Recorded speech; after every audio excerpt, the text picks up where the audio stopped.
தாம்பரத்தில் கார் மோதி 3 மாத கர்ப்பிணியான தூய்மை பணியாளர் சிகிச்சை பலனின்றி உயிரிழந்த சம்பவத்தை தொடர்ந்து நீதி கேட்டு தாம்பரம் மாநகராட்சி அலுவலகத்தை முற்றுகையிட்டு தூய்மை பணியாளர்கள் போராட்டத்தில் ஈடுபட்டனர்.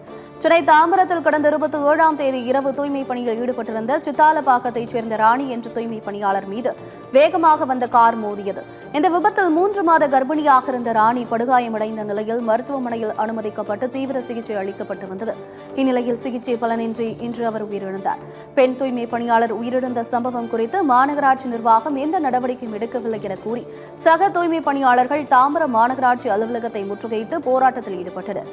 ராணிக்கு நீதி கேட்டும் கார் ஓட்டுநரை உடனடியாக கைது செய்ய வேண்டும் என்றும் அவரது குடும்பத்திற்கு உரிய இழப்பீடு வழங்க வேண்டும் என்றும் அவர்கள் கோரிக்கை விடுத்துள்ளனர். இதற்கிடையே தூய்மை பணியாளர் ராணி மீது கார் மோதிய சம்பவத்தின் சிசிடிவி காட்சி வெளியாகியுள்ளது. அன்னைக்கு நைட்டு வேலை செஞ்சுட்டு இருக்காங்க, குப்பை வாரிட்டு நவுந்து இருக்கிறாங்க. நவுந்தப்ப அவங்க ஆக்சிடென்ட் நடந்திருக்கு. கரெக்டா 12 இடிச்சவங்க நிக்கவே இல்லை சார். இடிச்சுட்டு அவங்க பாட்டு போயிட்டே இருக்கிறாங்க. அவனை கூப்பிட்டு விசாரிச்சா கூட நான் நாயை அடிச்சு போட்டு போனதான் அவங்க சொல்றாங்க. வேற எதுவுமே தெரியல. அவங்க போய் பள்ளிக்கரணை ஸ்டேஷன்ல கம்ப்ளைண்ட் கொடுத்துருக்காங்க.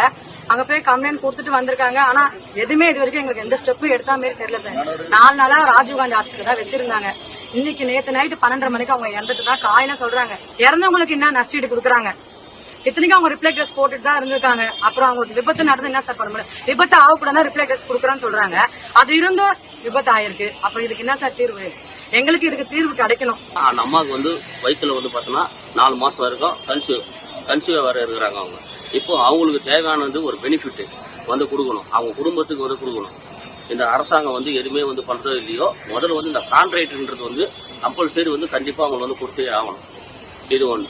இன்னொரு விஷயம் என்னன்னா, அவங்களுக்கு தேவையானது என்ன உதவியம் கேட்கறதுனா, அவங்களோட ஹஸ்பண்ட் அவங்க குடும்பத்துக்கு யாருன்னா அவங்களுக்கு எதனா ஒரு அரசு வேலை எதனா கண்டிப்பா இந்த அரசு கண்டிப்பா எதனா கொடுத்தா ஆகணும்.